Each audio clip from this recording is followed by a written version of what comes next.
जय हिंद साथियों, आप सभी का स्वागत है आइडियल क्लासेस में। और आज की क्लास में हम भारत में कृषि यानी कि एग्रीकल्चर जो है उससे रिलेटेड टॉपिक को समझेंगे और इससे रिलेटेड जो भी क्वेश्चंस होंगे उन क्वेश्चंस को भी देखेंगे प्रीवियस ईयर में कहाँ से आए। देखिए, एग्रीकल्चर जो है वो एक बहुत ही इंपॉर्टेंट टॉपिक है। ये आपके ज्योग्राफी से रिलेटेड भी है, इसके अलावा आपके इंडियन इकोनॉमी से रिलेटेड भी है। इकोनॉमी का भी एक टॉपिक रहता ही है। बेसिकली इकोनॉमी के अंदर जीडीपी में क्या भागीदारी है इसका, बहुत सारी चीज़ें वहाँ एमएसपी से रिलेटेड वो सब चीज पॉइंट जो है वो डिस्कस किए जाएंगे आपके एग्रीकल्चर में। और कौन कौन से चार्ट हैं, इसका आर्थिक विकास कैसे है, इसमें भागीदारी क्या है, उन सब में बात की जाएगी। और ज्योग्राफी में भी ये टॉपिक है। तो हम चूंकि अभी हमारा जो हमने आपको स्टार्ट कराया वो ज्योग्राफी कराया, तो ज्योग्राफी में कहाँ कहाँ इसका क्या रोल रहता है, किस तरीके से, उन पर बात करेंगे। तो सबसे पहले हम बात कर लेते हैं कृषि की, ठीक है, एग्रीकल्चर की। तो अगर एग्रीकल्चर की बात की जाए तो ध्यान से समझना, एग्रीकल्चर की अगर हम बात करते हैं तो बहुत इंपॉर्टेंट है, समझते हुए चलेंगे सारे पॉइंट को, ठीक है। और एक चीज़ और, अभी तक अगर आपने चैनल को सब्सक्राइब नहीं किया है तो चैनल को सब्सक्राइब करो और वीडियो के लिंक को ज़्यादा से ज़्यादा शेयर करो अपने जो भी फ्रेंड्स हैं उनके साथ, ताकि मैक्सिमम लोग हमसे जुड़ सकें। और एक चीज़ और है, आप लोग कमेंट्स जो नहीं करते हैं तो कमेंट जरूर किया करें। अगर कोई टॉपिक जो आपको समझ नहीं आ रहा है या किसी टॉपिक पे आप चाहते हैं क्लास ली जाए तो वो टॉपिक भी हमें बताएं। एग्रीकल्चर की बात की जाए तो ध्यान से समझो, यह एक क्या है, यह एक प्राथमिक प्राथमिक क्षेत्र की प्राथमिक क्षेत्र की गतिविधि है या क्रिया है। पहली चीज तो यह है कि ये एक प्राथमिक क्षेत्र की गतिविधि है, ठीक है। अब प्राथमिक क्षेत्र क्या होता है, इसका मतलब है कि वो बात कर रहा है प्राइमरी सेक्टर की। इंग्लिश में मैं कराते हुए इसलिए चल रहा हूँ क्योंकि बहुत सारे स्टूडेंट इंग्लिश के होंगे, तो उनको ये पता रहे कि ये किसकी बात चल रही है, प्राइमरी सेक्टर की बात चल रही है। अब ये क्या होता है प्राइमरी सेक्टर, मैंने बस इतना कहा कि एग्रीकल्चर जो है, अब एग्रीकल्चर कोई ऐसी चीज नहीं है, ये एग्रीकल्चर में सिर्फ और सिर्फ फसल उत्पादन ही नहीं होता, आप समझिए इस बात को। एग्रीकल्चर एक ब्रॉड टॉपिक है जिसको समझना है, इसमें सिर्फ फसल उत्पादन नहीं होता है, यानी कि सिर्फ और सिर्फ फसल उत्पादन ही नहीं होता है इसके अंदर। अगर कोई कहे कि सिर्फ और सिर्फ खेती बाड़ी होता है तो वो एग्रीकल्चर नहीं, फसल उत्पादन ही नहीं होता है। इसके अंदर वानिकी भी होता है। वानिकी मतलब है कि वनीकरण, जो वन वगैरह आप लगाते हैं वो भी होता है। इसके अंदर पशुपालन भी आता है, पशुपालन भी आता है, ठीक है। पशुपालन में हर तरह का पालन, चाहे वो आपका मुर्गी पालन हो, राइट, चाहे आपका जो पशु मतलब जानवर जंतु बात कर रहा हूँ, चाहे भैंस गाय घोड़ा कुछ भी हो, ये सब है ना, जंतुओं की बात करते हैं, ठीक है। हालांकि जंतु में तो सारे ही आ जाते हैं, पशुओं की बात हमने की। इसके अलावा इसमें मत्स्य पालन भी आता है, मछली पालन भी इसी में आता है, राइट, मछली पालन भी इसी में अंदर आता है। तो एग्रीकल्चर कोई एक छोटी चीज नहीं है। एग्रीकल्चर जो है वो एक ब्रॉड लेवल पे समझना है कि सिर्फ और सिर्फ ये फसल उत्पादन ही नहीं होता है, कि अगर आप सोचो सिर्फ और सिर्फ ये फसल उत्पादन है, ऐसा नहीं है। एग्रीकल्चर के अंदर पशुपालन भी आता है, वानिकी भी आता है एग्रीकल्चर के अंदर, यहाँ तक कि एग्रीकल्चर के अंदर जो हम बात करते हैं खनन भी इसके अंदर आता है, ठीक है। विभिन्न प्रकार के जो खनन, जो खदानें होती हैं उनसे विभिन्न प्रकार के खनिज पदार्थों को निकालना है, वो सब खनन प्रोसेस जो है ये भी एग्रीकल्चर में ही आता है। समझ आ रही है बात, यहाँ तक ही तो ये जो सारा का सारा है ये एक एग्रीकल्चर है, कृषि है। अब कृषि में हमने एक चीज कही बेटा, वो क्या कही है, सॉरी मुँह से, एक्चुअली एकेडमी में क्लास ले रहे हो तो बेटा निकल जाता है, इसका बुरा ना माने, क्योंकि अगर बड़े भी क्लास ले रहे होंगे तो कहीं उनको ये बुरा लग जाए कि मैंने बेटा बोल दिया, तो भाई बाई मिस्टेक निकल गया, क्योंकि छोटे स्टूडेंट की भी क्लास चलती 9th-10th में तो उनमें हैबिचुअल हो जाता है थोड़ा सा। चलिए, तो हम पॉइंट की बात कर रहे थे, वो ये मैंने आपको एक चीज बोली, यहाँ पे एक टर्म बोला कि ये जो सेक्टर है प्राइमरी सेक्टर है। तो पहले प्राइमरी सेक्टर होता क्या है, तो थोड़ा सा इस पे प्रकाश डालते हैं। देखिए, अगर हम बात करें प्राथमिक सेक्टर की यानी प्राइमरी सेक्टर की, प्राइमरी सेक्टर, ठीक है, प्राइमरी सेक्टर के अंदर आता है जहां से हमें कच्चा माल मिलता है, कच्चा माल, रॉ मटेरियल मिलता है, ठीक है, रॉ मटेरियल मिलता है। क्या मिलता है भाई, रॉ मटेरियल। तो रॉ मटेरियल जो मिलता है वो बेसिकली हमें कहाँ से मिलेगा, वो रॉ मटेरियल जो मिलेगा वो हमें एग्रीकल्चर से मिलता है। तो इसका जो सबसे बड़ा एग्जाम्पल है वो है एग्रीकल्चर, क्योंकि एग्रीकल्चर जो है वो प्राइमरी सेक्टर है। और इसी एग्रीकल्चर से जो रॉ मटेरियल मिलता है उसका जब हम क्या करते हैं, प्रोसेसिंग करते हैं तो वो जो बन जाता है, जब वो कहाँ जाता है, किसी ना किसी इंडस्ट्री में जाता है, राइट। ये कहाँ जाएगा, अलग अलग डिफरेंट इंडस्ट्रीज में। तो जो इंडस्ट्रीज में जाता है तो वहां पर क्या किया जाता है, इंडस्ट्रीज में किया जाता है प्रोडक्शन। क्या किया जाता है, प्रोडक्शन किया जाता है, यानी कि उत्पादन किया जाता है। क्या किया जाता है भाई, उत्पादन किया जाता है, करेक्ट। अब उत्पादन किया जाएगा तो जहां उत्पादन किया जाता है उस सेक्टर को कहा जाता है, जो उत्पादक सेक्टर होता है वो होता है सेकेंडरी सेक्टर।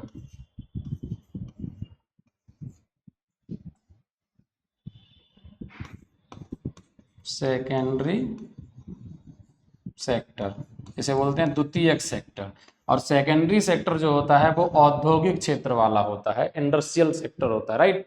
औद्योगिक क्षेत्र होता है जहां पर उत्पादन किया जाता है। फॉर एग्जांपल एग्रीकल्चर में मान लो आपने आलू का उत्पादन किया, करेक्ट, राइट। आलू उत्पादन किया तो आलू खेत में उगाया, तो ये प्राइमरी सेक्टर की क्रिया हो गई, प्राथमिक क्रिया हो गई। और द्वितीय क्रिया क्या है, जब इस आलू से आप बना देंगे क्या, चिप्स। इस आलू से किसी ना किसी फैक्ट्री में लेके जाएंगे आप, और उसमें क्या बना देंगे, उसमें बना देंगे अगर आप चिप्स।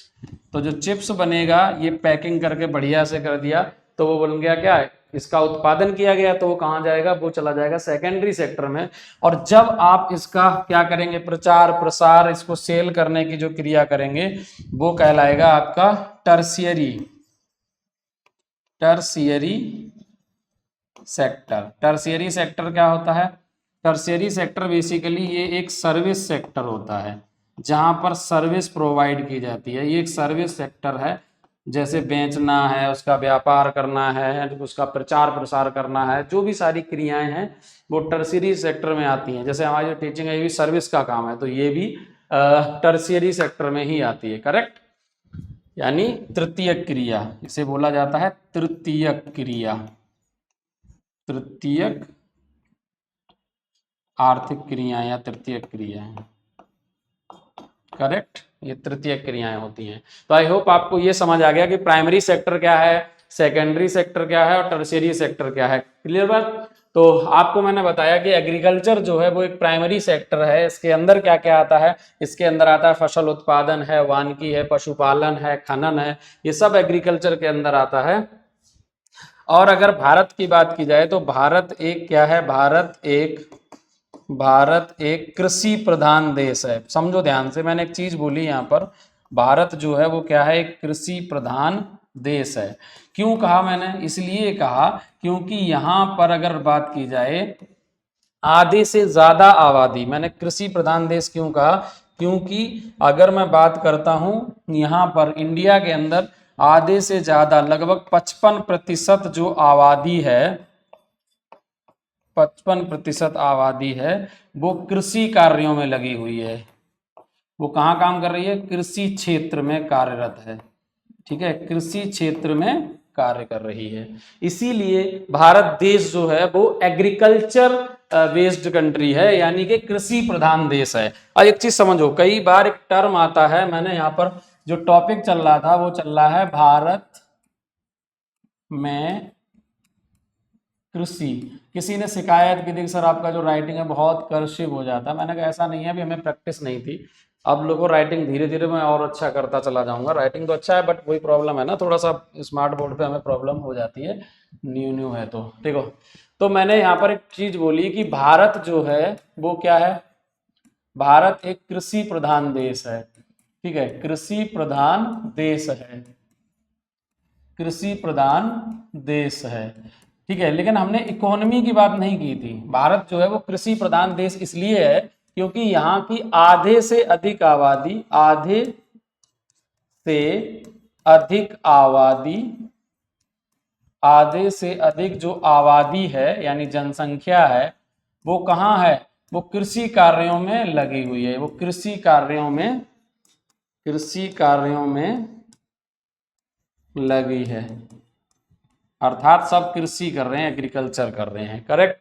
लेकिन अगर हम इसकी भारत देश की इकोनॉमी की बात करते हैं तो ध्यान से समझना, अगर हम भारतीय अर्थव्यवस्था की बात करेंगे तो मैं ये नहीं कह रहा हूं कि वो एग्रीकल्चर बेस्ड है।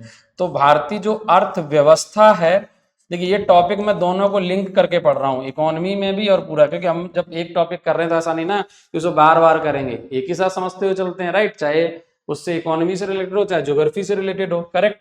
तो जो भारत की अर्थव्यवस्था है, इंडियन इकोनॉमी जो है वो सर्विस बेस्ड इकोनॉमी है। क्या है?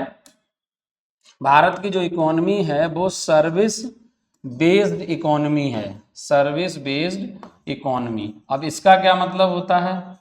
मैंने यहाँ पर बोला भारत की जो अर्थव्यवस्था है वो कैसी है? वो सेवा प्रधान अर्थव्यवस्था है। सर्विस बेस्ड का मतलब होता है सेवा प्रधान अर्थव्यवस्था। ध्यान से समझो, सेवा प्रधान अर्थव्यवस्था की मैं बात कर रहा हूं। यानी भारत जो देश है वो तो कैसा देश है? वो है कैसा? कृषि प्रधान देश। भारत देश जो है वो एक कृषि प्रधान देश है, परंतु इसकी जो इकोनॉमी है वो सेवा प्रधान इकोनॉमी है। क्या है? सेवा प्रधान। क्यों ऐसा कहा? कि उसका कारण समझो। क्योंकि जो यहाँ की जो पॉपुलेशन है लगभग 2/3, लगभग ये लगाया अप्रोक्सीमेटली, ठीक है, लगभग, तो वो 2/3 जो आबादी है वो क्या कर रही है? वो 2/3 आबादी कर रही है कृषि कार्य, करेक्ट। इसीलिए कृषि प्रधान देश है। परंतु सर्विस सेक्टर में अगर हम जीडीपी की बात करते हैं, ग्रॉस डोमेस्टिक प्रोडक्ट, पढ़ाया जाएगा ये आपको, अगर हम इसके अंदर देखते हैं तो जीडीपी के अंदर अगर एग्रीकल्चर की भागीदारी देखी जाए तो बहुत कम है। लगभग लगभग अगर हम ये सेंटर मानते हैं तो ऐसे और थोड़ा ऐसे, यानी 55% जो है वो कवर कर रखा है सर्विस सेक्टर ने। किसने कवर कर रखा? सर्विस सेक्टर ने, ठीक है, सर्विस सेक्टर ने। उसके अलावा अगर हम बात करें ऐसे, 16 से 18% ही कवर कर रखा है कृषि क्षेत्र ने, एग्रीकल्चर की भागीदारी है। और बाकी बचा हुआ पार्ट जो है जितना भी हो, 23, 24, 26 जो भी बचा हुआ पार्ट है, ठीक है, लगभग 23% तो मुझे याद है अच्छे से, वो कवर कर रखा है आपका उद्योग क्षेत्र ने। और जो कुछ और भाग बचेगा वो अदर क्षेत्र भी आएगा। अब ये मत कहना कि सर अभी तो और पार्ट बचा हुआ, आपने कम कैसे कर दिया। मैंने कम कुछ भी नहीं किया है, ध्यान से समझो, कम कुछ भी नहीं किया है। अगर आप इसे जोड़ेंगे तो 55 और लगभग ये 18, 8 5 13, 73% तो ये हो जाएगा। उसके बाद 23% अगर ये जोड़ दोगे तो लगभग कितना हो जाएगा? 96% कुछ रह जाएगा ना। तो 2-4% जो बचा हुआ है वो अदर भी है, अन्य भी है ना, अन्य क्रियाएं भी हैं, तो वो है। तो वो सारा अगर मिला देते हैं, उद्योग क्षेत्र भी देखते हैं, वो भी एग्रीकल्चर से ज्यादा है, जबकि पॉपुलेशन यहाँ पर कम है, लेकिन सर्विस सेक्टर की भागीदारी बहुत ज्यादा है जीडीपी में। और यहाँ पर अगर देखेंगे तो बहुत अधिक पॉपुलेशन भारत देश की लगी हुई है। कितनी? 2/3 आबादी है। और हमने लिखा भी था लगभग 55% से ज्यादा आबादी है, 55% से भी अधिक, ठीक है, इससे भी अधिक संख्या जो है वो कहाँ लगी है? कृषि कार्यों में। मतलब कृषि कार्यों में संख्या इतनी लगी है, लेकिन जीडीपी में भागीदारी मात्र 16 से 18%। यही कारण है क्योंकि सर्विस सेक्टर की भागीदारी 55% से भी अधिक है, लगभग 50% से अधिक है। और चूंकि हमारी जीडीपी में सर्विस सेक्टर की भागीदारी 50% से अधिक है, इसीलिए हमारी जो जीडीपी है वो सर्विस बेस्ड इकोनॉमी है, यानी हमारी जो इकोनॉमी है वो सर्विस बेस्ड इकोनॉमी है, जबकि हमारा देश जो है वो एग्रीकल्चर बेस्ड कंट्री है, करेक्ट। ठीक है, आई होप आपको अब समझ आ गया होगा। चलिए आगे चलते हैं। अब अगर हम बात करते हैं, हमने बात चल रही है हमारी भारत में कृषि की, भारत में कृषि, ठीक है। तो कृषि की अगर बात की जाए तो देखो, आप समझते होंगे एग्रीकल्चर में हर तरीके की अलग अलग फसलें पाई जाती हैं, राइट। अब उन फसलों में डिफरेंट डिफरेंट टाइप के पौधे हैं, करेक्ट। जैसे एग्जाम्पल के तौर पे अगर हम बात करते हैं, फॉर एग्जाम्पल जैसे अगर मैं गेहूं की बात करता हूं, मैंने एक एग्जाम्पल लिया गेहूं, करेक्ट। तो अगर मैं गेहूं की बात करूं, गेहूं जो है वो किस मौसम में उगाया जाता है, तो आपको अच्छे से पता, मैं यहाँ पे वो नहीं करा रहा हूं कि क्या करना है। गेहूं जो उगाया जाता है वो एक शीतोष्ण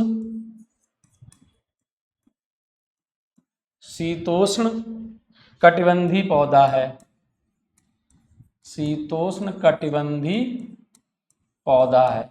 इसका क्या मतलब होता है?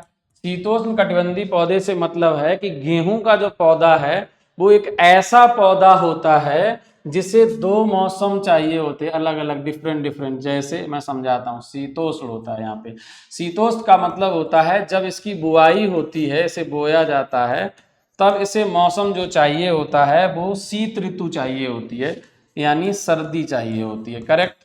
परंतु जब ये पकने पे आता है, जब ये पकने के टाइम आता है, तब इसको खिली हुई धूप चाहिए होती है, खिली धूप चाहिए होती है।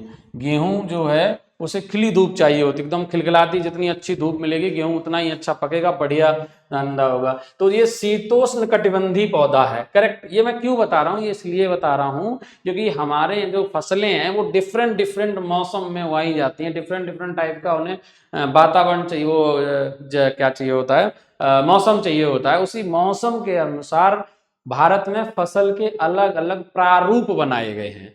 उन्हीं प्रारूपों में आते हैं आपके खरीफ, रबी, जायद। तो उनको पढ़ना क्यों पढ़ना है, तो ये समझना है क्योंकि फसलें जो होती हैं वो अलग अलग मौसम में उगाई जाती हैं, इसीलिए बने हैं फसली प्रारूप, समझ गए। इसलिए मैंने यहाँ गेहूं का एग्जाम्पल लिया था। गेहूं की अगर बात की मैंने, ये जैसे अब धान की अगर मैं बात करता हूं, देखो मैंने एक गेहूं की बात की, दूसरा मैं धान की बात कर रहा हूं, ठीक है।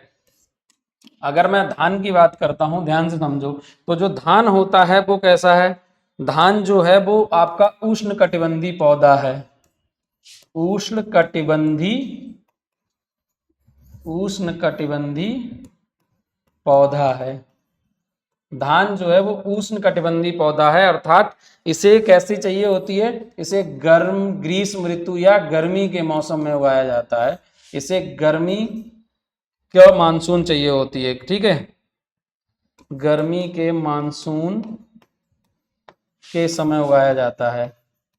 जब ग्रीष्म ऋतु में मानसून का टाइम आता है ना, जब वर्षा होने लगती है, क्योंकि इसे पानी भी बहुत चाहिए होता है, तो इसे ग्रीष्म ऋतु में मानसून के टाइम पे उगाया जाता है। जब मानसून आ जाती है उस समय पर इसको उगाया जाता है। तो मैंने ये इसलिए बताया, गेहूं है, धान है, ये एग्जाम्पल मैंने इसलिए लिया है, ध्यान समझना क्यों लिया। अभी आगे गेहूं के बारे में पढ़ेंगे कि कहाँ कहाँ उगाया जाता है, कौन कौन से राज्यों में इसको, भारत में कौन से राज्य सबसे ज्यादा उत्पादन करते हैं, या इसका जो हमारी क्रांति हुई उस पर का इस पर क्या असर पड़ा, वो आगे की चीज है, करेक्ट। ये मैंने इसलिए आपको समझाने की कोशिश की कि जैसे गेहूं का एग्जाम्पल लिया तो ये शीतोष्ण में उगाया जाता है, धान लिया तो वो उष्ण कटिबंधीय पौधा है। यही समझने के लिए कि इन सबको अगर हम देखते हुए देखते हैं तो फसलें जो हैं उनके लिए बने हैं फसली प्रारूप। क्या बने हैं, फसली प्रारूप। तो अब हम चलेंगे वही फसली प्रारूप को कि कौन कौन से फसली प्रारूप होते हैं, उन प्रारूपों पे बात करेंगे। चलिए भैया चलते हैं फसली प्रारूप। फसल प्रारूप, फसल प्रारूप, करेक्ट, फसल प्रारूप। तो अगर मैं फसल प्रारूप की बात करता हूं तो टोटल फसल प्रारूप की अगर बात की जाए तो भारत में 3 तरह के फसली प्रारूप हैं। कैसे हैं, 3 फसली प्रारूप हैं। आई होप आप सभी को ये तीनों फसली प्रारूप पता होंगे। एक बार फिर जो भी लोग चैनल पे पहली बार आए हैं तो चैनल को सब्सक्राइब करें, और जो पुराने हमारे व्यूअर्स हैं, जो भी हैं भाई बंधु, तो वो चैनल के वीडियो जो है वो ज़्यादा से ज़्यादा अपने मित्र के साथ, अपने क्लासमेट्स के साथ, अपने जो रिलेटिव्स हैं उनके साथ शेयर करें, सोशल मीडिया पे शेयर करें, अलग अलग प्लेटफॉर्म पे, चाहे आपका वो व्हाट्सएप कोई ग्रुप है वहाँ पर, या टेलीग्राम में आप जुड़े हैं किसी के साथ, वहाँ पर करें। इसके अलावा अगर आप फेसबुक वगैरह अगर चलाते हैं तो उन पर भी शेयर करें, ठीक है। तो नंबर 1 जो है वो आपका है खरीफ की फसल, खरीफ की फसलें, पहला प्रारूप है खरीफ की फसलें। नंबर 2 दूसरा प्रारूप है रबी की फसलें, रबी की फसलें। आई होप अब आपको राइटिंग साफ लग रहा होगा, ठीक है। और लास्ट और अंतिम है तीसरा जो है वो है जायद क्रॉप या जायद की फसलें, जायद की फसलें, करेक्ट, जायद की फसलें। तो यहां पर मैंने बात की खरीफ की फसलें, रबी की फसलें और जायद की फसलें। तो इन्हें कैसे पहचानोगे, इसका बहुत सिंपल सा तरीका होता है। खरीफ की फसल की पहचान क्या है? खरीफ की फसल जो है ये मानसूनी काल की फसलें होती हैं। ये कैसी हैं? मानसून काल की फसलें हैं। कैसी हैं? मतलब भारत में जब मानसून चल रही होती है, बारिश चल रही होती है, ये उस समय की फसलें हैं। अब इसमें भी पहचान करोगे कैसे? कैसे किसी फसल को पहचाना जाए कि वो खरीफ की है या रबी की है? तो इसका बहुत सिंपल सा तरीका मैंने बता रखा है। दो चीजें देखा करो। एक तो ये देखा करो कि वो बोई कब जा रही है, यानी उसकी बुआई कब हो रही है, और दूसरा देखा करो उसकी कटाई कब हो रही है, उसका कटने का कौन सा महीना है, क्या समय है। करेक्ट? बुआई कब हो रही है और कटाई कब हो रही है। यदि किसी फसल को जून और जुलाई के महीने में बोया जाए, जून जुलाई में जो फसलें बोई जाती हैं, जून जुलाई में जो फसलें बोई जाती हैं वो खरीफ की फसलें होती हैं, और इन फसलों की जो कटाई होती है वो होती है आपकी अक्टूबर माह में। करेक्ट? अक्टूबर माह में, अक्टूबर माह में। ठीक है भाई, अक्टूबर माह में इनकी कटाई होती है। अब हम अगर रबी की फसलों की बात करें, तो जो रबी की फसलें होती हैं इनको जरा समझ लेते हैं। यहाँ पर भी वही चीज देखनी है। एक देखना है कि भाई ये कब बोई जा रही है, इसकी बुआई कब हो रही है। दूसरा देखना है कि उसकी कटाई कब हो रही है, यानी हार्वेस्टिंग टाइम क्या है। ठीक है, फसल का कटने का समय क्या है, उसको कब हार्वेस्ट किया जाता है। ठीक है, कटाई उसी को कहते हैं, हार्वेस्ट करना, फसल को काटना। तो बुआई का अगर टाइम पीरियड क्या हो, अगर अक्टूबर नवंबर का महीना हो, अक्टूबर या नवंबर का मंथ हो किसी भी साल का, और कटाई का समय जो है वो अगर कौन सा समय हो, मार्च अप्रैल का समय हो, मार्च अप्रैल का समय हो, तो हम क्या बोलेंगे? अगर मार्च अप्रैल में कोई फसल काटी जाए और उसकी बुआई कब हो रही है, अक्टूबर नवंबर में हो रही है, तो वो रबी की फसलें होती हैं। तो वो सारी की सारी जो फसलें हैं वो रबी की फसलें होंगी।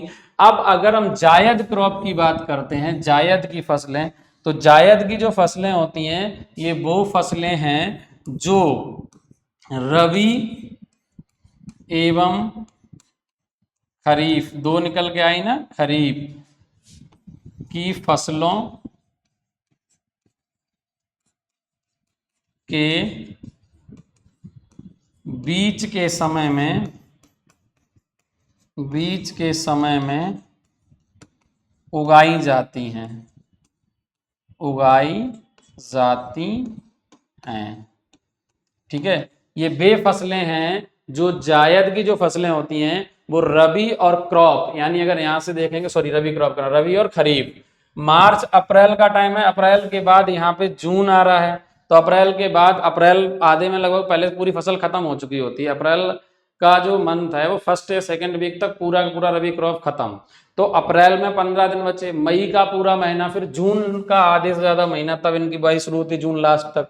तो ये जो बीच में 2.5-3 महीने का जो समय है, 2-2.5-3 महीने का, उसमें उगाई जाती हैं जायद की फसलें। तो इसमें जैसे एग्जाम्पल है, आपने देखा होगा, जैसे तरबूज है, तरबूज है, खरबूजा है, खरबूजा है, ठीक है, खीरा है, ककड़ी है, ये सब आपने देखा होगा। ये गांव के लोग इनको बहुत अच्छे से समझते हैं, जो गांव के लोग उनको अच्छे से पता। और भी फसलों के नाम बताओ, खीरा है, ककड़ी है, ये सारी फसलें जो हैं वो कौन सी हैं? जायद की फसलें हैं। ठीक है, कौन सी फसलें हैं? जायद की फसलें हैं। ठीक है, अब कुछ पॉइंट देख लेते हैं। जैसे रबी की क्रॉप में भी इंपॉर्टेंट पॉइंट है। रबी की क्रॉप में अगर हम खाद्यान्न फसलों की बात करें, तो जैसे गेहूं है, गेहूं और जौ, आपने खूब देखा गांव में उगाए जाते हैं, जौ है, गेहूं है। ये जो फसलें हैं ये खाद्यान्न फसलें हैं, यानी अनाज वाली फसलें हैं, और ये उगाई कब जाती हैं? ये रबी की फसलों में आती हैं।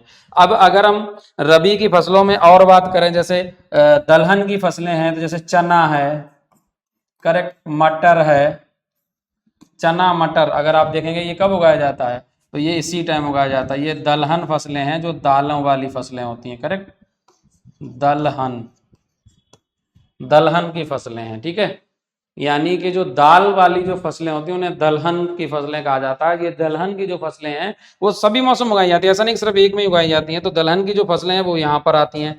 तिलहन की फसलों में अगर हम बात करते हैं तो इसमें आती है एक सरसों, ठीक है, सरसों जो है वो एक तिलहन की फसल है, ये भी इसी टाइम उगाई जाती है, तिलहन की फसल है, करेक्ट। और अगर हम बात करें नकदी फसलों में तो जैसे बरसीम है, बरसीम जो होती है वो चारे वगैरह में की जाती है उत्पादन। इसके अलावा गन्ना है, ये भी इसी का टाइम फसल होता है, गन्ना नकदी फसलों में आता है और रबी क्रॉप में ही आता है, ठीक है। तो मैंने यहाँ पर जो फसलें हैं जैसे गेहूं, जौ, ये खाद्यान्न फसलें होती हैं, ठीक है, ये रबी की फसलें हैं, रबी के टाइम पे उगाई जाती हैं। कब? इनकी जो बुआई होती है वो होती है अक्टूबर और नवंबर के महीने में, और इनको हार्वेस्ट किया जाता है मार्च अप्रैल में, ठीक है। अब अगर हम खरीफ की फसलों की बात करते हैं तो खरीफ की फसलों में भी बहुत सारी फसलें आती हैं। चलो जरा देख लेते हैं खरीफ की फसलों में। जैसे खरीफ की फसलों में अगर हम खाद्यान्न में बात करते हैं तो जैसे कौन कौन सी आती हैं, इसमें आता है धान, बाजरा, करेक्ट, मक्का, ये सब खाद्यान्न है। खाद्यान्न का मतलब क्या होता है? अनाज है, अनाज वाली फसलें हैं। और ये सारी की सारी धान, बाजरा, मक्का, ठीक है, और भी आते हैं इसके अंदर, इसमें ज्वार भी आता है, ठीक है, ज्वार, ये सब क्या है? ये सारी की सारी जो फसलें हैं वो आपकी कैसी हैं? खरीफ की फसलें हैं। समझ आ रही है बात? देख लो, ध्यान समझ लो, पूरा का पूरा मैंने आपको ये टॉपिक समझा दिया है और इसे नोट डाउन जरूर कर लेना। कई बार क्वेश्चन पूछा जाता है गेहूं जो एक खाद्यान्न फसल है ये कौन से है, मतलब किस प्रारूप में उगाई जाती है और किस समय उगाई जाती है, रबी की फसल है या खरीफ की या जायद की है, इनमें से कोई नहीं। तो याद रखना ये फसल गेहूं जो है वो रबी की फसल है और खाद्यान्न फसल है। तिलहन दलहन दोनों में आता है, ऐसा नहीं कि सिर्फ एक में, रबी में भी दलहन तिलहन की फसलें हैं और खरीफ खरीफ में भी हैं। खरीफ में कौन कौन सी हैं जरा नोट करो इन्हें, ठीक है। अगर हम बात करते हैं खरीफ में दलहन फसलों की, दलहन फसलों की, जो दलहन फसलें हैं इसमें जैसे मूंग है, करेक्ट, मूंग दलहन की फसल है, राइट। मूंग हो गया, उड़द हो गया, सोयाबीन हो गया, उड़द है, सोयाबीन है, करेक्ट, सोयाबीन है। इसके अलावा और लोबिया है, गांव में सुना होगा लोबिया, ठीक है, ये भी फसल होती है, लोबिया हो गया। ये सब कौन सी है? खरीफ की फसलें हैं। और अगर हम तिलहन फसलों की बात करते हैं तो आपने खूब, चलो मैं अगले पेज पे ले लेता हूँ, ठीक है, ये जरा समझ लो कौन कौन सी हैं। जैसे मूंग हो गया, उड़द हो गया, सोयाबीन है, लोबिया है, ये सारी फसलें गाँव में होती हैं। सोयाबीन ये वो वाली है, दाल वाली सोयाबीन है, ठीक है, जो आप सोयाबीन खाते हो घर में सब्जी बना के, वो नहीं, ये दाल होती है छोटी छोटी, ठीक है, उसकी बात चल रही है। चलो अगले पेज पे चलते हैं। अब अगर हम बात कर रहे थे किसकी? खरीफ की फसलों की, खरीफ की फसलें, खरीफ की फसलें, उसमें हमने आपको जो अनाज वाली फसलें हैं वो करा दी हैं, करेक्ट, दाल वाली फसलें करा दी हैं। अब मैं आपको बताने वाला हूं तिलहन वाली फसलें, कि भाई तिलहन में कौन कौन सी आती हैं। तो तिलहन में जैसे मूंगफली है, मूंगफली हो गई, सूरजमुखी है, सूरजमुखी का पौधा ऐसा होता है जो हमेशा जिधर जिधर सूरज जाता है उधर ही उधर उसका फेस होता चला जाता है, ठीक है, मूव करता है, सेंसिटिव होता है, ये सन के अकॉर्डिंग चलता है, ठीक है। तो ये सूरजमुखी हो गया। इसके अलावा तिल हो गया, तिल बहुत छोटे छोटे बारीक दाने होते हैं, आपने देखा कि तिल के लड्डू वगैरह भी मार्केट में आते हैं, तिल का तेल भी आता है। और अरंडी होता है एक, अरंडी, ठीक है, आदि, ये सारी जो फसलें हैं वो फसलें आपकी कौन कौन सी हैं? तिलहन वाली फसलें हैं, ठीक है। इसके अलावा अगर मैं नगदी फसलों की बात करता हूं, नगदी फसलों की, नगदी, जो नगदी फसलें होती हैं, ठीक है, तो वो नगदी फसलें कौन कौन सी आती हैं? नगदी फसलें, ठीक है, नगदी फसलों में इसमें आती हैं, बहुत इंपॉर्टेंट है, दो फसलें होती हैं, एक है कपास और दूसरी है तंबाकू, कपास एवं तंबाकू, कपास एवं तंबाकू, ठीक है। ये दो इंपॉर्टेंट फसलें हैं जो आपकी कौन सी फसलें हैं? अगर इन फसलों को आप देखेंगे तो ये जो फसल है आपकी, चाहे वो आपका कपास हो चाहे आपका तंबाकू हो, ये दोनों नगदी फसलें हैं। ठीक है, ये दोनों ही नगदी फसलें हैं। ठीक है भाई, तो ये था आपका ये वाला पॉइंट खरीफ का बंद था। पीछे एक बार स्लाइड कर लेते हैं। ये रहा। यहाँ पर अगर आप देखेंगे तो मैंने आपको सारे के सारे जितने भी पॉइंट हैं, देखो ध्यान से समझो। यहाँ पर मैंने आपको खरीफ की फसलें कराई, और खरीफ की फसलों में कौन कौन सी फसलें थी वो मैंने सब बताया कि ये अनाज वाली जो फसलें हैं, धान है, बाजरा है, मक्का है, ज्वार है, ये अनाज वाली फसलें हैं। करेक्ट। इसी में जो खरीफ की फसल है उसकी पहचान कैसे की जाएगी, इसकी बुआई जो होती है वो जून जुलाई में होती है और इसकी कटाई अक्टूबर महीने में होती है। ये फसलें खरीफ की फसलें कहलाती हैं। इसमें दलहन की जो फसलें आती है, मूंग है, उड़द है, सोयाबीन है, लोबिया है। इसके अलावा अगर हम बात करते हैं तिलहन की खरीफ में जो फसलें आती हैं वो है मूंगफली है, सूरजमुखी है, तिल है, अरंडी है आदि। ये सब फसलें जो हैं वो खरीफ की फसलें में तिलहन वाली हैं। दूसरी नगदी जो फसलें होती हैं उसमें कपास है, तंबाकू है। और अगर हम बाकी फसलों की बात करते हैं तो बाकी की जो फसल हैं, रबी की फसल क्या होती है, तो जो रबी की फसलें होती हैं वो अक्टूबर नवंबर में बोई जाती हैं। इनकी कटाई जो होती है वो मार्च अप्रैल में होती है। रिवीजन कर लीजिए। गेहूं और जौ जो है वो अनाज वाली फसलें हैं। चना मटर दलहन वाली फसलें हैं। सरसों एक तिलहन वाली फसल है। बरसीम और गन्ना नगदी फसलें हैं जो कि उगाई कहाँ जाती है, रबी में। अगर हम जायद फसलों की बात करते हैं तो तरबूज, खरबूजा, खीरा, ककड़ी, ये सब फसलें जायद की फसलें हैं जो आपके रबी और खरीफ के बीच के समय में उगाई जाती हैं। करेक्ट, रबी और खरीफ के बीच के समय में उगाई जाती हैं। ये वो फसलें हैं, इन फसलों में ही हम क्या बोलते हैं, सीधी सी बात है। ठीक है, ये सारी के सारी जायद की फसलें हैं। चलिए, आई होप अब आपको सारे के सारे जो पॉइंट हैं वो क्लियर हो रहे होंगे। ठीक है, अब आपको सारे पॉइंट क्लियर हो रहे होंगे, हो रहे हैं क्लियर। चलिए, अब आ जाते हैं गेहूं पे। अब हम चलते हैं एक एक करके फसलों पे चलते हैं कि फसलों के बारे में समझते हैं। इसमें नंबर 1 आते हैं गेहूं पे। गेहूं, ठीक है, गेहूं की बात की जाए तो यह भारत में उगाई जाने वाली, इसे ऐसे लिखो, भारत में दूसरी सबसे ज्यादा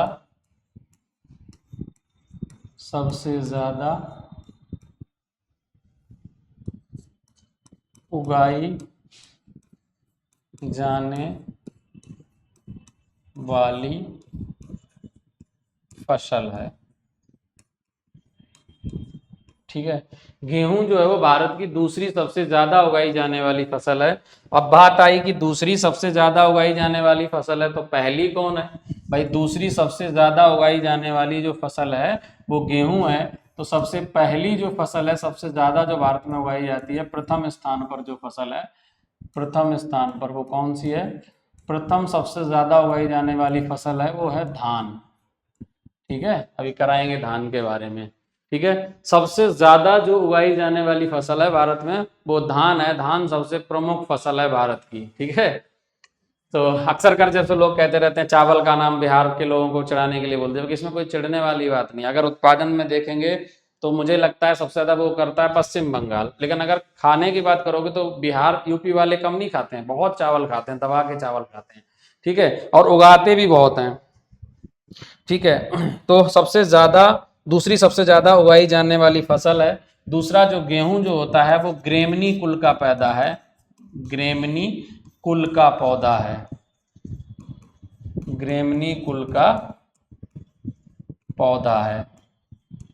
ठीक है, और एक इंपॉर्टेंट चीज इसके बारे में वो ये कि इसमें बहुत बार पूछा जाता है कि गेहूं में कौन सा प्रोटीन पाया जाता है, तो गेहूं के अंदर, गेहूं में ग्लूटेन नामक, ग्लूटेन नामक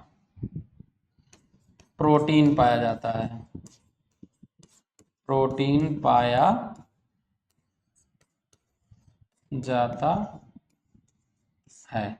गेहूं के अंदर ग्लूटेन नामक जो प्रोटीन होता है वो पाया जाता है।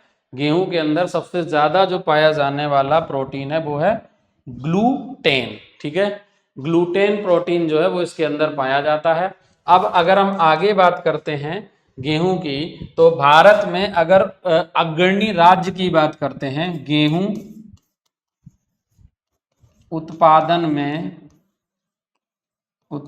में अग्रणी राज्य, गेहूं उत्पादन में अग्रणी राज्य, तो नंबर 1 पे आता है यूपी, फिर आता है हरियाणा,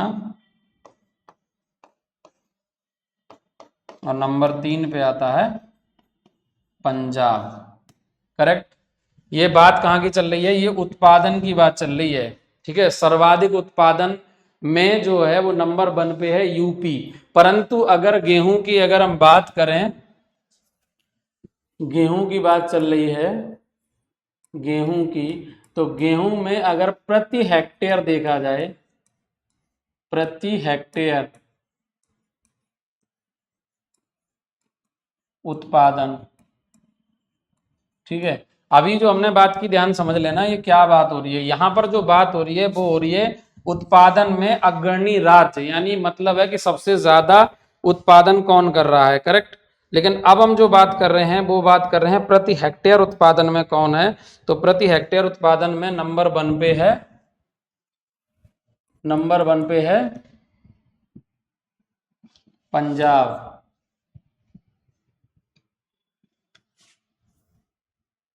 नंबर 1 पे है पंजाब, नंबर 2 पे आता है हरियाणा, उसके बाद आता है 3 पे यूपी, उत्तर प्रदेश। ठीक है, तो प्रति हेक्टेयर गेहूं के मामले में प्रति हेक्टेयर उत्पादन में जो आता है वो सबसे नंबर 1 पे है आपका पंजाब। पंजाब सर्वाधिक उत्पादन करता है गेहूं का प्रति हेक्टेयर मामले में। लेकिन अगर वैसे देखा जाए कि सबसे ज्यादा गेहूं की उपज कहाँ होती है, तो वो यूपी है। यूपी एक बड़ा क्षेत्र है, बहुत बड़े क्षेत्र में गेहूं का उत्पादन किया जाता है। हालांकि जो उपज है यहाँ पर वो वैसे प्रति हेक्टेयर देखी जाए खेत के, वो कम होती है। पंजाब में ज्यादा है लेकिन एरिया ज्यादा है, इस वजह से यहाँ पे उत्पादन भी ज्यादा हो जाता है। तो ओवरऑल सारे टोटल उत्पादन में यूपी नंबर 1 पे है, और वैसे देखा जाए तो आपका पंजाब नंबर 1 पे। ठीक है भाई, चलो अब एक बार देख लेते हैं हम धान की फसल को। चलो, धान की फसल, धान, तो अगर मैं धान की बात करता हूं, धान क्या है ध्यान समझो। धान भी जो है वो ग्रेमनी कुल का पौधा है, ग्रेमनी कुल का पौधा है। ठीक है, दूसरा धान की अगर बात करें तो ये ग्रीष्म ऋतु में, ग्रीष्म ऋतु में मानसून के समय उगाई जाने वाली फसल है, उगाई जाने वाली फसल है। ये ग्रीष्म ऋतु में उगाई जाने वाली फसल है। ठीक है, इसके अलावा अगर हम बात करते हैं, ध्यान से समझो, गेहूं जो, धान जो है, धान, धान अभी मैंने बताया था कि भारत की दूसरी सबसे उगाई जाने वाली फसल कौन सी? गेहूं। और धान जो है भारत की सबसे अधिक उगाई जाने वाली फसल है, सबसे अधिक उगाई जाने वाली, उगाई जाने वाली फसल है। सबसे ज्यादा उगाई जाने वाली जो फसल है वो आपकी कौन है? धान है। करेक्ट। इसके अलावा अगर हम बात करते हैं धान उत्पादन में, धान उत्पादन में, उत्पादन में अग्रणी, अग्रणी राज्य, कौन कौन से राज्य हैं जो धान उत्पादन में अग्रणी हैं? तो नंबर 1 पे आता है आपका पश्चिम बंगाल, नंबर टॉप पे आता है पश्चिम बंगाल। सबसे टॉप पे आता है। दूसरे नंबर पे आता है, नंबर 2 पे आता है उत्तर प्रदेश, अपना उत्तर प्रदेश दूसरे नंबर पे आता है। और तीसरे नंबर पे आता है, आप एज्यूम करो कि तीसरे नंबर पे कौन सा जो राज्य है वो आएगा, ठीक है। पहले पे आता है आपका कौन सा, पश्चिम बंगाल, दूसरे पे उत्तर प्रदेश, तीसरे पे आएगा आंध्र प्रदेश, तीसरे पे आएगा आंध्र प्रदेश। आंध्र प्रदेश धान उत्पादन में तीसरे नंबर पे है।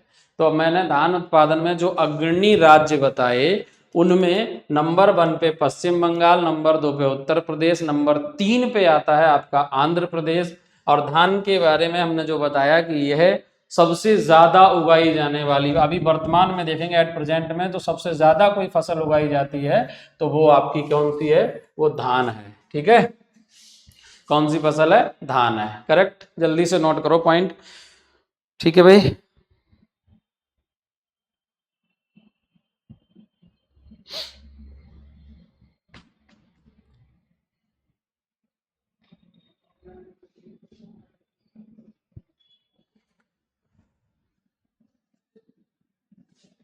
चलो तो एक बार देख लेते हैं रिकैप करके कि क्या क्या चीज़ें आज की क्लास में हमने समझी। तो सबसे पहले अगर हम अपनी पहली स्लाइड पे आते हैं तो नंबर 1 पे जो है वो आपका ये है। इस आज की क्लास में हमने समझा कि एग्रीकल्चर क्या है, करेक्ट, और एग्रीकल्चर किस सेक्टर में आता है। फिर हमने आर्थिक क्षेत्र की जो क्रियाएं हैं उनमें कौन कौन से क्षेत्र होते हैं उनको समझा। फिर उसके बाद अगली लाइन में हमने समझा कि भारत जो है वो कैसा, यानी कृषि प्रधान देश है, इसकी इकोनॉमी जो है वो सर्विस बेस्ड इकोनॉमी है। फिर हमने देखा कि जीडीपी में हमारे कौन कौन से क्षेत्रों की कितनी कितनी भागीदारी होती है, उसको समझा। उसके बाद फिर हमने आपको गेहूं के बारे में बताया। अच्छा ये आगे चलते हैं। उसके बाद बाकी की स्लाइडें कहाँ गई भाई। कृषि प्रधान देश है। उसके बाद हमने समझा कि गेहूं जो है वो किस कुल का पौधा है, कैसा पौधा होता है। उसमें हमने थोड़ा बताया कि भारत में गेहूं और धान दो फसलें ली, अलग अलग फसलें हैं, उनके अलग अलग प्रारूप होते हैं, अलग अलग समय अलग अलग मौसम में उगाई जाती हैं। तो इस आधार पर फसली प्रारूपों को समझा। वो 3 फसली प्रारूप होते हैं, कौन कौन से, खरीफ, रबी और जायद, उनको समझा। उसके बाद फिर हमने एक एक करके खरीफ की फसलों के बारे में समझा। फिर हमने और अन्य 2 फसलों को स्टडी किया। तो आई होप आज की क्लास जो है वो आपके लिए अच्छी रही होगी। और अगर आपको लगता है कि क्लास आपकी बहुत अच्छे ढंग से चल रही है तो चैनल को सब्सक्राइब करें, वीडियो को लिंक को ज़्यादा से ज़्यादा शेयर करें। तब तक के लिए देखते रहिए आइडियल क्लासेस। मिलते हैं नेक्स्ट वीडियो में। Thank you for watching this video and have a nice day.